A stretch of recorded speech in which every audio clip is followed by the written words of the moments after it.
We're back with our fourth lesson in this series on an introduction to green sorcery. In this particular class, we are going to be exploring the green realm. And when it comes to creating your own relationships of power, getting deeper into rapport and spiritual intimacy with the plant spirits, this is where it happens. For folks who struggle with knowing where to start, which plants to work with, which plants not to work with, how to really open the gates so that those sort of shares between our world and the green realm start happening. This is what we're going to talk about today. So the green realm is a way to define the other world, the world of spirit, the underworld, however you want to define it. This is not a physical location. This is not a literal place. It is rather a realm or a perspective or an angle at viewing reality. It exists parallel to our own world, and as the plant spirits teach all the time, that it exists underneath our world in the way that the metabolic process is underneath the warmth in your body, or that gravity is underneath our ability to stay put. It's not that it's literally under us, but it's happening sort of saturating our reality from this usually imperceptible place. So when we talk about the green realm, we're talking about that level of reality, that angle of reality, where the plant spirits call home. This is the place where they are rooted, in the same way that this is the reality where you and I are rooted. The cool thing about the plant spirits is that they transcend many realms, that while they are rooted firmly in their own world, they also grow and blossom and fruit into our world. We are able to have very direct, very visceral experiences with them, right? They grow all around us. They are here, and we can perceive them, which is not the case with a lot of the spirits that we ally ourselves to. So plant spirits, very liminal beings, occupying at least two realms, but actually many realms. So the other world, the green realm, the way that we approach this space is the source of vital force, that all life energy comes from this place. If you think about putting a seed in the soil, kind of hiding it, right? Covering it up and putting it into this dark, mysterious place, which represents otherness, represents the other world. And then watching as that seed sprouts and grows bigger and bigger and bigger, that tiny little seed soon becomes a tree. All of the life energy, the vital force that plant has used to become who it becomes, is being drawn up from the other world. It's being pulled in from the world of otherness. And so we use that analogy of the tree to understand how plants themselves draw vital force into our world. And we can see this in a kind of literal way in the fact that we eat plants to sustain our lives, right? That when we eat plants, leaves, fruits, vegetables, nuts, and seeds, we are bringing vital force into our bodies. We're bringing life energy in, which then sustains us, right? So they are figuratively and literally channeling vital force into our world. And that vital force comes from the green realm. It comes from their world, the world of spirit, the original space, the primordial forest. The green realm is dovetailed with many other layers of reality. If you are somebody who studies Celtic folklore, and we talk about the fairy world or the world of the fae, it's very much the same place. We're calling it the green realm because our angle specifically centers the plant spirits and their deities, their guardian deities. But when we are doing this kind of work, we are very much playing in the world of the fae, the world of the ancestors, the world of the deities, the heroes, all of that. So when we start having these deeper experiences of the green realm, connecting to this space that saturates the world we live in, our world floats on it like an island floats on the ocean. Oftentimes, we have plant spirits stand up and get our attention through dreams or synchronicity or omens or whatever.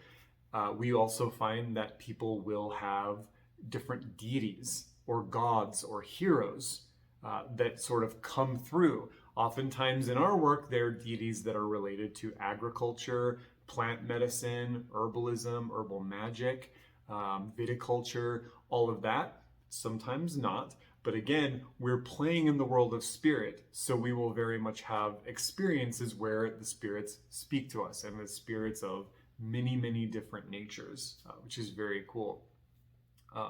Because the plants are living liminal beings, they hold power in both places. They're able to engage with us fully as we are where we are here, while being fully present in their own world. And so they are like living gateways, living bridges, that when we do even cursory spiritual work with the plant spirits in our world, if we sit with a tree, for example, and do communication work with that tree, or medicine work, or ritual, or meditation, or just breathe with them, we are engaging with them as they are here, but we are also, through their link, actually directly engaging with the world of spirit. And this is why so many people, when they step into a place that is green, that is filled with trees or plants or whatever, there is a sense of the numinous. There is a sense of otherworldliness.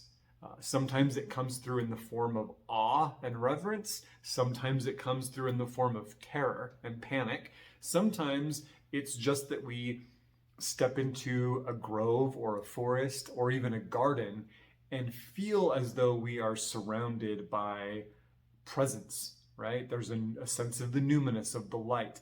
And that is because every single one of those plants is a direct line to the world of spirit. And so when we sit with them intentionally, we are engaged fully with the world of spirit. And that's one of the deep mysteries of this work of green sorcery, is that through our work with the plant spirits here, we are engaging with the wholeness of nature, with the wholeness of the world of spirit, by nature of who the plants are and how they be. So this is very important.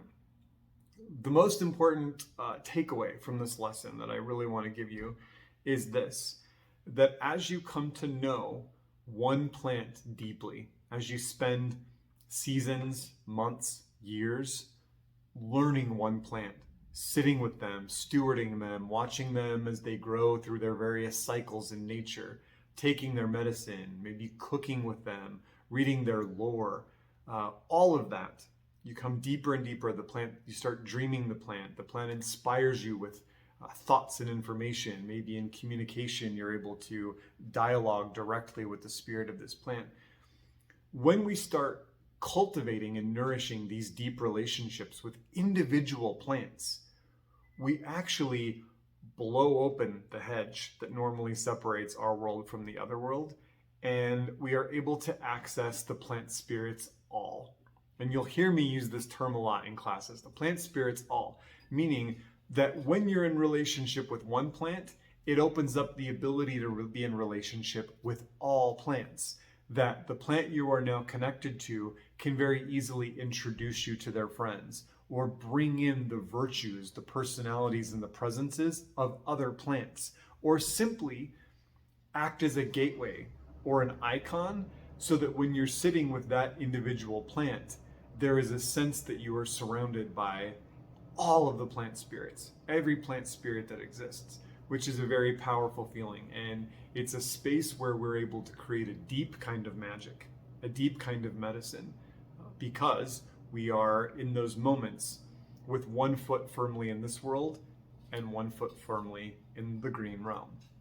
So something actionable, something you can do right now to start opening these gateways, to paving the way between our world and the other world, to opening the ways between us, is to create in your own way, whatever feels appropriate for you, a sacred space, a plant spirit shrine, if you will, that acts as a focal point for you to do this work. Now, if you already have an altar or shrine that you work with, you could build a little spot in for the plant spirits all. If you don't, consider carving out a little top of a bookshelf or a counter, somewhere safe that feels sacred to you, where you can come and sit and do your medicine work and meditation and study to the plant spirits. Maybe you have access to an outdoor space and you can create a little altar or shrine to honor the plant spirits all. In this particular work, we're not thinking about any plant in specific. We are creating a liminal space where we can honor and work on deepening our relationship with the fullness of the plant spirits, with the green realm. You can do this however you want. Please be creative. In my own personal practice, I use a small statue of a tree indoors to sort of represent all of the plant spirits. And so when I need to reach out for help, or when I'm asking for inspiration, or wondering which plant spirit I should work with next, I can use that icon as sort of a gateway to call out, to light a candle, maybe offer some incense, again, to the plant spirits all, and say, who will come work with me? Who do I need to work with right now? This is a very powerful way to work with the plant spirits. As you start growing in your practice, you can add little things here that represent the different plants that you're in deep relationship with as a seat of honor for them, as a way for them to interact with you in your everyday. Again, we don't always have the ability to go sit with the plants as they grow in nature. Where I am, we have a very long winter, so all of the plants rest, and it gets very cold and very wet outside. Not always very conductive to going out and doing this work. So to have somewhere inside that's safe, where you can really let go into the work, is good. At your plant spirit altar, you can make, of course, offerings, pouring clean water, lighting candles, burning incense, reciting poetry, whatever you feel like doing, again, for the plant spirits all, doing meditations, doing crafting, making herbal medicine, taking your herbal medicine. If you end up sitting with one specific plant ally, you can bring some of that plant ally to decorate the area, keeping your tincture or your tea there as a sacred space. Again, we're sacrificing or setting aside this area to show the plant spirits that they are welcome in our lives. We are creating a physical space for them, which reflects that we're creating a spiritual space for them inside. We're telling them, you're invited, and we're making room to hear you and to receive the messages and the magic and the medicine that you send. That's really the deeper level of what's happening here. So get creative. Think about how you might want to honor the plant spirits, what symbols or type of space you want to create. Go out and do it. I would love if you'd send me photos or a little description in the comments. Let me know what you get up to, how it feels, and we'll see you in the next lesson.